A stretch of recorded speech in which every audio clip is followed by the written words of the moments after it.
fish and shellfish can be a major problem within food contamination. This contamination can happen because the food has not been stored correctly or transported correctly. Also, fish and shellfish can consume toxins, and these can be passed on to the person who eats them. Some foods will be perfectly fine to eat for most people. However, some people can have an allergic reaction. These allergic reactions can be things like peanuts, food additives, or any substance.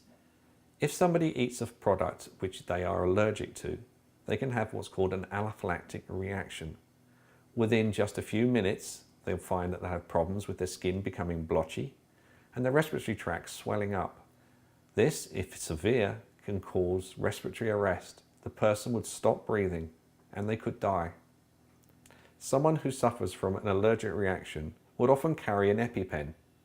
An EpiPen is a single-dose adrenaline syringe. This is usually administered by the person and it goes straight through into the muscly part of their leg. If you're working in a restaurant environment, you may well see this. If you're working within the food preparation side, you need to make sure that there's no cross-contamination. If someone reports that you have someone with an allergic reaction, for example, to peanuts, we would need to make sure that that food has nothing or has not come into contact with anything with peanuts in. Other reaction problems can be things like gluten intolerance or lactose intolerance. So it's a good idea to know exactly what is in the food. Substances such as frozen chips contain an element of wheat on them. If someone eats that product with wheat on it, then they could have a reaction. The ways in which food can become contaminated has increased over the years. This is because food is transported for longer distances. People require different foods and foods all year round, which maybe before were only seasonal. There is an increased dependence on foods which have been pre-prepared or pre-cooked. It used to be that people would just cook mostly food at home. Now, these foods are produced within factory settings or restaurants or takeaway outlets. Areas where food can become contaminated could be within the manufacturing process, in transport.